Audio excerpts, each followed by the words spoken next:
Here's a shocking reality that's crushing local dreams in the British Virgin Islands. Entrepreneurs with brilliant business ideas are being defeated before they even start. Not by market forces or competition, but by their own government's licensing maze. Radio host Claude Skelton-Klein recently dropped some hard truths on his Honestly Speaking show that have people talking. He's calling out the Department of Trade for what he sees as a system designed to frustrate rather than facilitate local business ownership. You need the strength of a superhero and the patience of a saint just to get a simple trade license, Skelton-Klein declared, painting a picture that many Virgin Islanders know all too well. According to him, what should be a straightforward trip to a government office has become an exhausting obstacle course that's discouraging homegrown entrepreneurship. But here's where it gets controversial.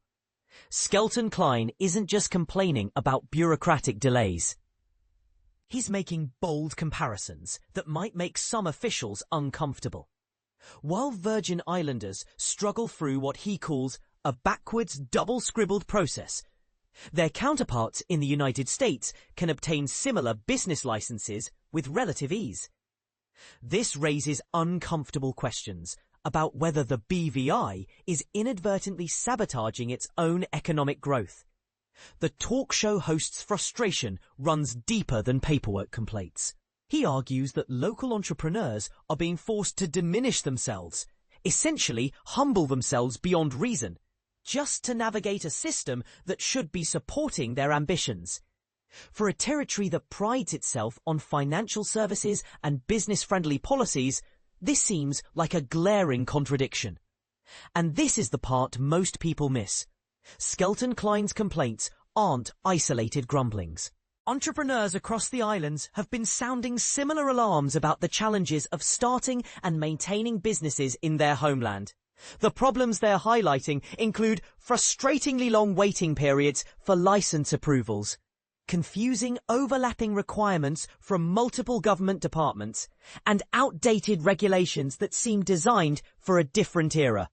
For someone trying to launch their first business, these hurdles can feel insurmountable. What makes the situation even more perplexing is the continued suspension of the Virgin Islands Trade Commission, the very body that was supposed to modernize and streamline trade regulation. After sitting idle for more than 18 months, this commission's inactivity has become a symbol of governmental inertia. Critics are asking pointed questions about whether leadership truly wants to make doing business easier. The criticism isn't coming from just one voice in the wilderness. Opposition leader Myron Walwyn has described the current trade and licensing structure as a source of pure frustration. He's warning that this dysfunctional system is actively driving away potential investors who might otherwise bring jobs and economic growth to the territory. Former Junior Minister for Trade Marlon Penn has been even more direct in his criticism, accusing the department of being stuck in neutral while entrepreneurs suffer. He's pointing fingers at the government for repeatedly promising reforms that never materialize, leaving business owners in a perpetual state of uncertainty. The timing of these challenges couldn't be worse for local businesses.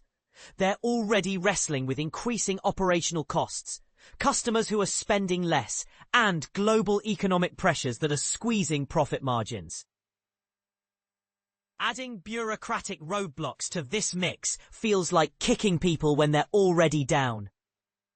Many business advocates are calling for immediate action to create a more supportive environment for small and medium-sized enterprises. These businesses form the economic backbone of the territory, yet they're being treated like afterthoughts in the licensing process. Skelton-Klein isn't backing down from his criticism, and he's making it personal when it comes to leadership accountability.